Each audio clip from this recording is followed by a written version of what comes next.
¿Qué tal? ¿Cómo están nuevamente aquí en Dame el Poder? Hoy tenemos un programa de lujo. Marcos Novaro, sociólogo, analista político, y Rodolfo Santangelo, economista, para analizar el día después de las elecciones y el impacto que va a tener este nuevo escenario político donde ganó el oficialismo, tanto en la economía como en la política.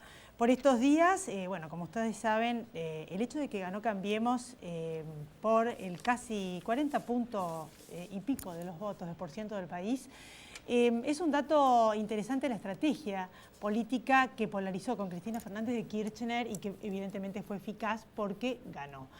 Algunos analistas dicen que el kirchnerismo quedó reducido como un partido provincial, eso se verá con los años, pero es fundamental que se restablezca el otro partido, que no sé si será el justicialismo o no, si quedó atomizado, porque de eso se trata la alternancia en el poder. También por estos días vemos la detención luego del desafuero por el pedido de un juez, en realidad fueron dos jueces los que lo pidieron, en la Cámara de Diputados de Julio Devido.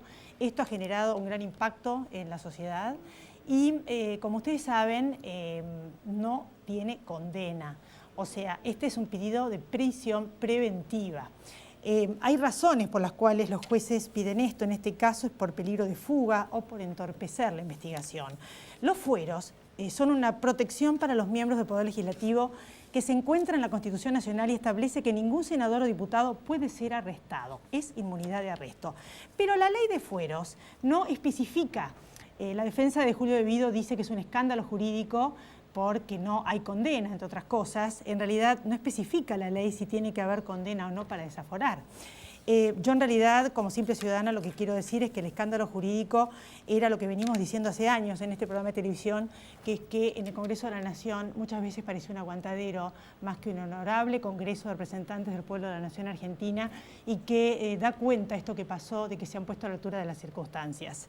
Estos son los temas que vamos a hablar hoy, como así también. Y por último, la interesante convocatoria que va a hacer el Presidente de la Nación a los distintos referentes, tanto de la política como legisladores, la CGT, empresarios y hasta miembros de la Corte Suprema de Justicia para tratar las reformas fundamentales que hacen falta para esta nueva etapa que probablemente él va a iniciar, que tienen que ver con la reforma tributaria, reformas en la educación, temas que tienen que ver con lo fiscal, como así también la reforma política, que en ese tema y en muchos otros más, pero sobre todo la reforma política, no se debe agotar en una boleta o en un voto electrónico, sino que, como siempre decimos, hay muchos otros temas más, entre otros el financiamiento de los partidos políticos.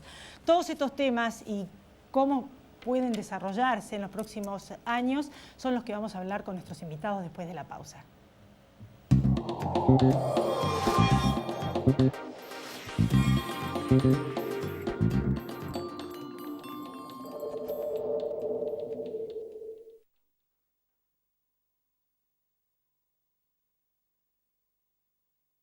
En octubre, siempre hay algo gratis para hacer en la ciudad.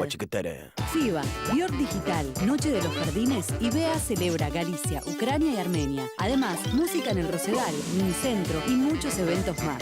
Vamos, Buenos Aires.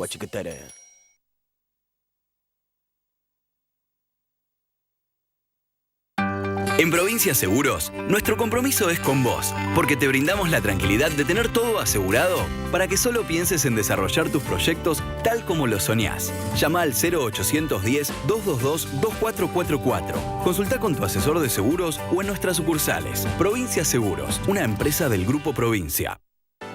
Arriba Cabrales, significa buen café.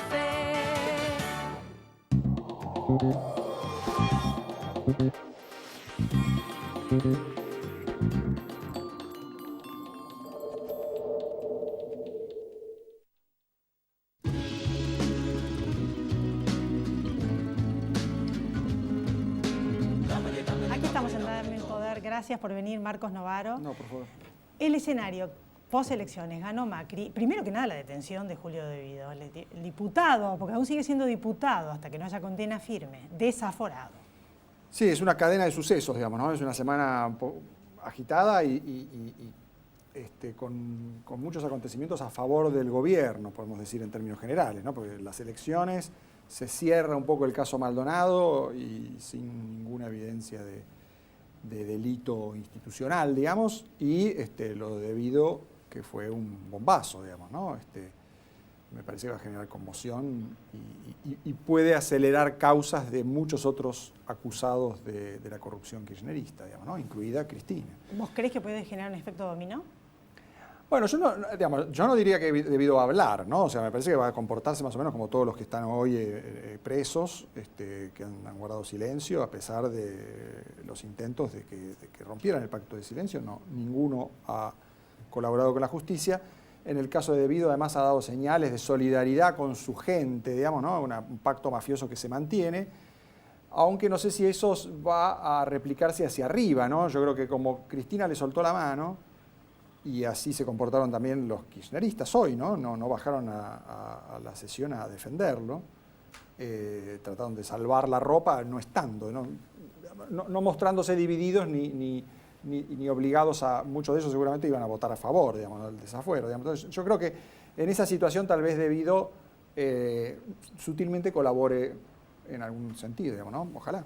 ¿Cuáles son las perspectivas del Partido Justicialista? ¿El kirchnerismo quedó reducido a un partido provincial, como dicen algunos analistas, o existe la posibilidad de que no vuelvan al poder como el PRI en México en décadas? No, a ver, el peronismo ha quedado como un hormiguero pateado, digamos, ¿no? Porque la verdad que no es solamente que perdió Cristina y eso la margina del centro de la escena, perdió el kirchnerismo en otras provincias, Santa Fe fue una paliza. Los líderes moderados del peronismo, digamos, que iban a impulsar la mesa de gobernadores y que eran los principales aliados de Pichetto y Bosio, Urtubey principalmente, también quedaron debilitados.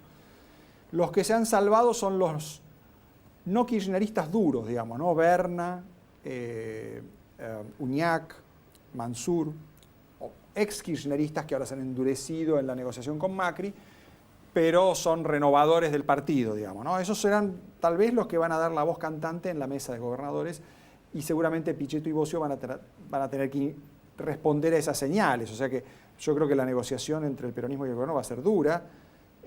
Además, el peronismo necesita reagrupar fuerzas, mostrar que tanto no perdió, que sigue teniendo peso institucional, cosa que es cierta, digamos, tienen muchos senadores y diputados, y además que no son absorbibles por el macrismo, digamos, que no van a ir atrás de Macri, bueno, perdimos y ahora nos sumamos, digamos. La verdad que yo creo que va a haber, además, un incentivo que la propia Cristina sobrevive y, aunque esté en los márgenes, los obliga a los peronistas a diferenciarse más del gobierno.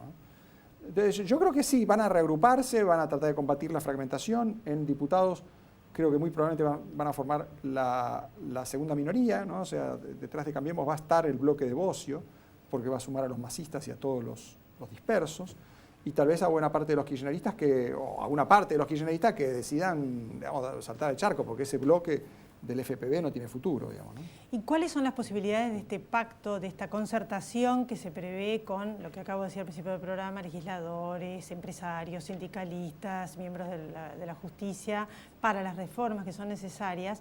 Porque esto no es un pacto de la Moncloa, como muchos analistas dicen, donde había líderes. Acá no hay líderes, o sea, quedó como un partido hegemónico, fuerte, y por eso es que están las instituciones más bien. ¿Qué posibilidades hay de que esto se pueda lograr y haya políticas de largo plazo en el tiempo?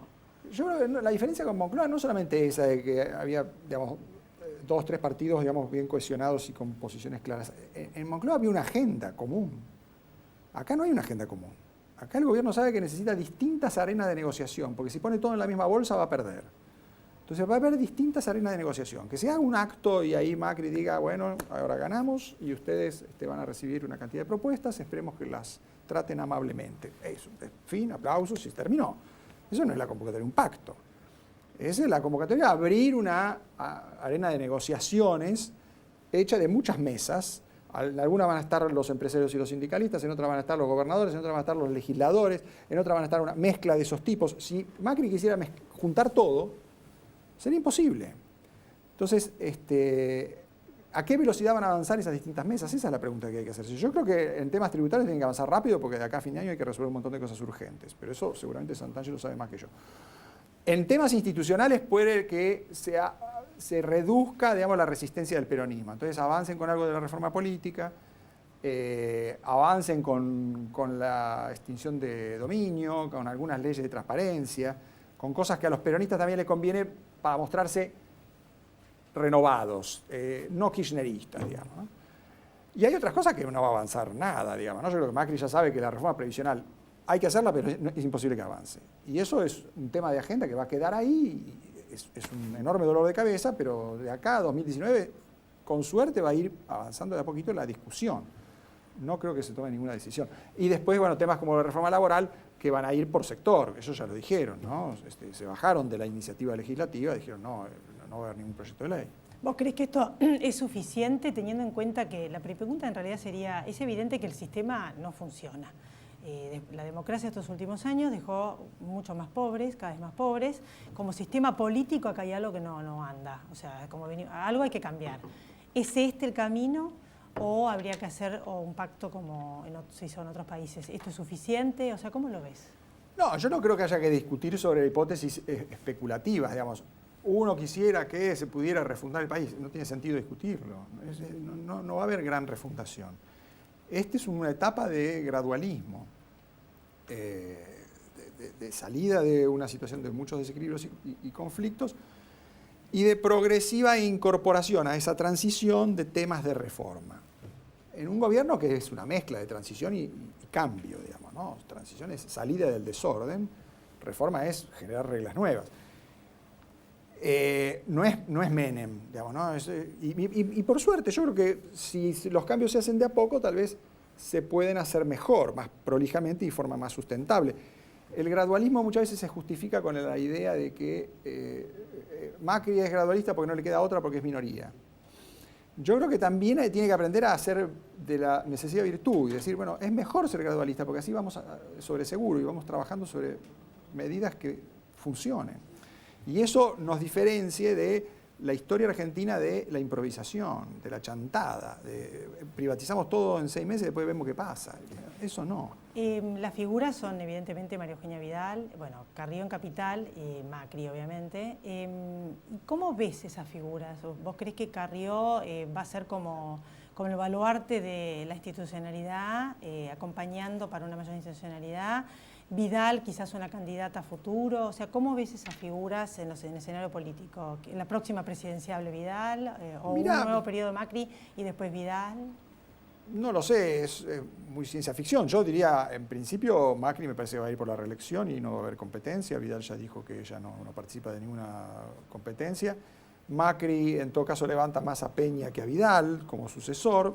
Seguramente eso tendrá en el futuro implicaciones de disputa interna, pero puede ser sano. Y Carrió juega en otra liga, digamos, ¿no? Carrió nunca va a aspirar a un cargo ejecutivo, ella sabe que su territorio es otro, y me parece que en esa clave es donde han encontrado la forma de cooperar dos personas tan distintas como son Macri y Carrió, digamos, ¿no? Y ojalá que respeten esa división del trabajo, donde Carrió puede patalear y a veces patear el tablero, pero sabe que el tablero lo rearma Macri, no ella, digamos, ¿no? Ahora viene un economista que nos va a hablar de eso, pero vos, desde el punto de vista de la política, que es tu especialidad, los inversores estaban esperando a ver qué pasaba en las elecciones. ¿Tuvieron una contundencia y proyectos, que ahora de hecho van a presentar en Estados Unidos también el presidente, como para que cambien de opinión o decidan las inversiones necesarias que estaban previstas? Seguramente Santangelo lo puede responder. Yo, en principio, como así ciudadano común, diría, me parece que no hay que confiar demasiado en que esta gente abra la billetera demasiado rápido, ¿no? Bueno, gracias, Marcos. No, vos. Después de la pausa, Rodolfo Santangelo. Ya volvemos, no se vaya.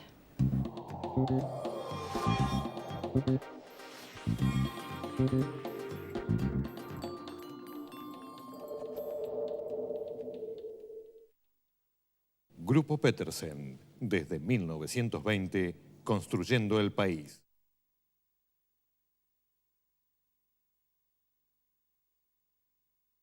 Sí a 3 hospitales con más de 50 especialidades. Sí a 9 centros de atención primaria y promoción de la salud. Y sí al Centro de Estimulación Temprana. ¿Te animas a seguir diciendo que sí a la salud? Yo digo que sí. Acero es desarrollo. Acero es Ternium.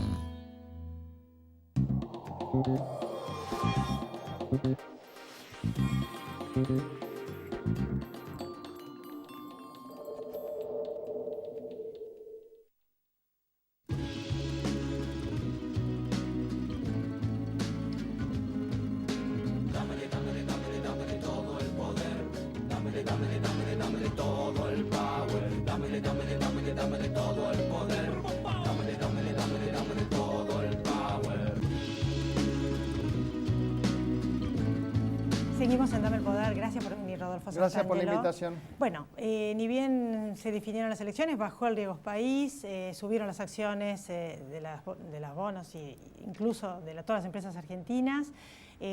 Primero bajó el dólar, ahora volvió a subir.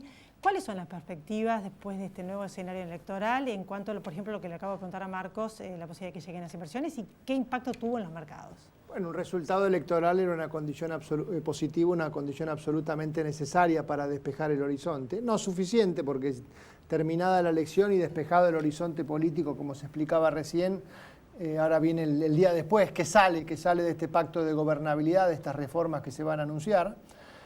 Coexiste con un fenomenal optimismo en los mercados financieros y con empresarios que, intentando contestar tu pregunta anterior, están desempolvando los proyectos de inversión. Lo que estaban guardados en el cajón de hace 5 años lo desempolvan, algunos empiezan, otros esperan, otros quieren ver que haya rentabilidad. Eso coexiste con un estado de la economía real, del empresario, del consumo, de la venta, de la producción, que te diría está en una situación intermedia, claramente mejor que hace 6 meses, que hace 12 meses, porque desde mayo que la reactivación es cierta. Tantas veces se la había anunciado y no había venido. Esta vez, finalmente, mayo, junio, agosto, septiembre, la economía terminó de dibujar la letra U, decía yo. Después de una caída y una estabilización de una letra L, la L se hace letra U y volvemos a los puntos de partida máximos anteriores de 2015, de 2013. Y al mismo tiempo, en materia macroeconómica, y por eso son tan importantes los anuncios que vengan la semana que viene, persiste una incertidumbre de que todavía no le terminamos de ver la punta al ovillo de cómo se va a desenredar esta madeja heredada, donde los avances en algunos campos han sido pocos, en otros han sido más altos, en otros no ha habido ninguno. Hay que desenredar esta madeja macroeconómica. Entonces, ¿cómo es que existe el optimismo político financiero, la incertidumbre macroeconómico y el realismo pragmático de los empresarios? Es lo que va a definir lo que venga. Esto que se está viendo de las posibilidades de reforma tributaria, leve, aparentemente laboral, no sé qué va a pasar con la previsional, la política, ¿van a esperar a que se ejecuten y ver qué queda? Si logran un pacto de sostenimiento en el tiempo y que esto va a perdurar, ¿o qué? Esto tiene su arena política, que es lograr los consensos con quienes correspondan, y los contenidos. Los contenidos yo los dividiría en dos. Una agenda pro inversión para que los empresarios que están desempolvando los proyectos los ejecuten, convencerlos, seducirlos, con cuestiones que tienen que ver con lo laboral, la productividad, los costos, que en el fondo se van a reducir a una palabra que es rentabilidad, porque nadie invierte si no tiene rentabilidad. O sea, la fantasía argentina de que alguien va a invertir sin rentabilidad no existe, porque uno invierte para recuperar la inversión. Y paralelamente una agenda tan importante como la anterior, que es la agenda fiscal. Lo dijo el presidente el lunes, esto no va más, el proyecto de endeudamiento permanente. El endeudamiento tiene que ser visto como una transición, como un puente, donde hasta ahora no hubo gradualismo fiscal, hasta ahora hubo inacción fiscal, porque el déficit fiscal de este año es igual al del año pasado, al del anterior y al del anterior. Van 4 años de un alto déficit fiscal. Este gobierno cambió la forma de financiamiento, en vez de usar al Banco Central se endeuda, simplifico porque no es tan así, pero usa menos reservas y emite menos maquinita y se endeuda más. Pero hay que empezar el gradualismo fiscal, que quiere decir que hay que empezar a ahorrar 100.000 millones de pesos por año. Hay que bajar el déficit fiscal primario de 4 a 3, de 3 a 2, de 2 a 1, de 1 a 0 al cabo de 5 años. Lo más difícil de las dos cosas es compatibilizarlas, porque ¿cómo se hace para taparme la cabeza sin destaparme los pies? Los contenidos, en algunas cosas se va a ir más lento. La reforma tributaria, entendida como baja de impuestos, no va a venir, porque cuando vos tenés déficit fiscal, te van a bajar impuestos a vos y solo le suben al otro, o viceversa. Por eso algunos sectores se van a beneficiar si le bajan el impuesto al cheque, pero ya están preparándose aquellos que ven que se le viene una suba de impuestos. La reforma previsional, en términos estructurales de largo plazo, es fenomenalmente importante, porque Argentina tiene un sistema previsional quebrado.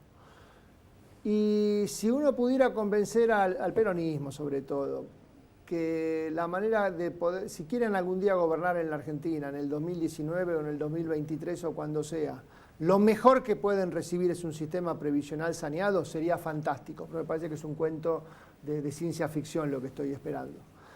Y en materia laboral habrá acuerdos sectoriales, se va a ir avanzando en un aprendizaje. En inglés se dice learning by doing, haciéndolo y aprendiendo y modificando. Lo importante no es que se haga todo rápido, sino que la agenda esté bien definida y se vayan cumpliendo. Esto hoy, esto mañana, esto pasado, que haya una entrega de las promesas, una ejecución de las promesas. Y ahí los inversores van a venir. No va a ser respuesta ni de 0 ni de 10. Ni van a venir todos juntos, ni no va a venir ninguno. Uno va a venir antes, otro va a venir después. Los primeros que tenemos que invertir somos los argentinos. ¿Y cuáles son en tu consultora las expectativas que hay en las distintas variables? Por ejemplo, ¿qué va a pasar el año que viene? Yo sé que algunos economistas que asesoran a bancos extranjeros les comentan que la inflación para el año que viene está prevista entre un 13 y un 16%. Bueno, una serie de datos que ustedes tienen como consultora en cuanto a la inflación, qué puede pasar con el dólar, las posibilidades de que haya más trabajo, empleo. Mira, el primer par de variables que uno define es el crecimiento y la inflación, y yo creo que hay que verlas simultáneamente porque no podemos responder una sin responder la otra. La buena noticia es que altísimamente probable vamos a tener por primera vez en los últimos 6 años, 2 años seguidos positivos de recuperación económica. Este año va a dar un poquito menos de 3 y el año que viene puede dar 3 o un poquito más de 3, 2 años positivos, no 7 o 6 o 8 como teníamos en épocas donde todo sobraba, pero donde la soja valía $600 cuando la soja valía $600 o se privatizaba una compañía por mes. 3, ponele por número redondo. Y me parece que lograr simultáneamente un crecimiento de 3 con una meta de inflación muy baja va a ser imposible porque todavía la camisa slim fit no entra en un cuerpo que no hace régimen. La inflación, hoy el desafío es cómo perforar el 20 anual, es tener 1,5 mensual, 18, 17, que parece que por ahí va a andar. O sea, la meta 18, 17. Por ahí. ¿El año que viene? Sí, acá no te olvides que todavía hay cambios de precios que hay que realizar. Tiene que subir la luz, tiene que subir el gas. Hay un precio que ha quedado muy rezagado que va a haber que modificar, lo que es el transporte urbano de colectivo y tren, porque en toda Latinoamérica subirte al colectivo o al tren o al subte vale $1 para ir a la Rossini, a la favela de Río de Janeiro, no para ir a Barra de Tijuca. O sea, cualquier ciudadano común de Latinoamérica paga el boleto de tren, colectivo, subte $1 y acá vale 6 pesos, 5 pesos. ¿Va a subir el dólar? ¿No está muy rezagado? El tipo de cambio. Bueno, entonces los precios relativos tenemos los precios relativos que dependen de decisiones del gobierno, que son las tarifas, esos van a subir. Y está el precio relativo que depende del mercado, porque si vos le preguntás hoy a la gente del gobierno, ¿y el dólar? Te van a decir, no es mi tema, oferta y demanda, libre flotación. Es una libre flotación con el corsé de la tasa de interés, del endeudamiento. Yo te voy a decir... es un dólar que no proviene de recursos genuinos. Exacto, es muy buen punto el tuyo. Cuando el Banco Central dice que acumula reservas y que por eso emite, en realidad acumula reservas de la deuda. No es que hay un boom de exportaciones o un boom de inversiones. Da la sensación que este es un modelo de tasa de interés alta y atraso cambiario. El dólar está barato, estamos con dólar único, dólar libre, dólar sin cepo, dólar todo eso, pero prácticamente ajustado por inflación, el mismo dólar que tenía Kicillof a 9 pesos. Mucho no se ganó, un poquito se ganó. Y me da la sensación que esto dura un tiempo, el atraso cambiario, que es una macana porque el argentino se está dedicando a atesorar dólares, a viajar, que es hermoso, me encanta viajar, pero como destino de gasto de divisas de un país donde el tema del tipo de cambio no es la mejor manera. Entonces me da la sensación que sí, que si vos te planeas a 5 años, el dólar va a tener, el tipo de cambio ajustado por inflación debería estar más alto que hoy porque está muy barato, o está barato, pero... No por ahora es la respuesta. No por ahora. No por ahora. ¿Y a la gente qué le dirías? ¿Las perspectivas de empleo van a tener trabajo? ¿La economía se va a reactivar? Ese 3% que decís de crecimiento del producto lo que pasa es que si hay que subir ¿significa más trabajo? Un poquito, porque no te olvides que acá hay el problema del desempleo. Macroeconómicamente no es acuciante, o sea, no tenemos una tasa de desempleo muy alta. Por un único motivo, que es que el sector público es un ha tomado empleo, yo creo que de bajísima productividad. Y el sector público no puede seguir tomando empleo. Probablemente no despida, pero no puede seguir tomando empleo. El sector privado también tiene que hacer un esfuerzo de productividad. Productividad es cuántos vasos produzco con una cantidad de mano de obra. vos podés producir más vasos con la misma cantidad de mano de obra. Yo creo que va a haber sectores que van a repuntar el empleo. La construcción es el más obvio de todos. La construcción y cuál más. Y después ponerle alguno más, los servicios, el sistema financiero.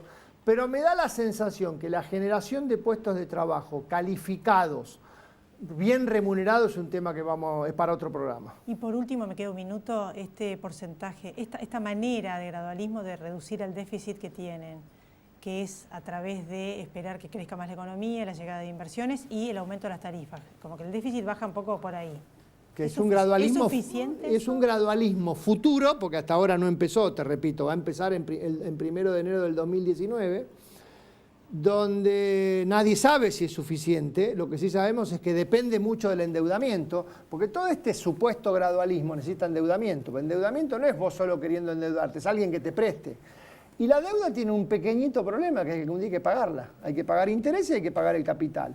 Entonces va a depender de esta dinámica de la deuda, de lo que pase con la tasa de interés en el mundo, del crecimiento. Lo más importante es de bajar el déficit fiscal, porque si no baja el déficit fiscal la deuda explota.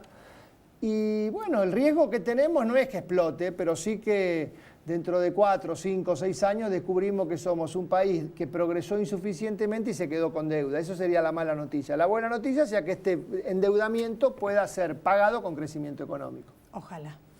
Gracias por venir. A vos por la invitación. Nos volvemos a encontrar la próxima semana y a todos ustedes también. Gracias por haber estado ahí. Chao. Dámele todo el poder. Dámele todo el power. Dámele todo.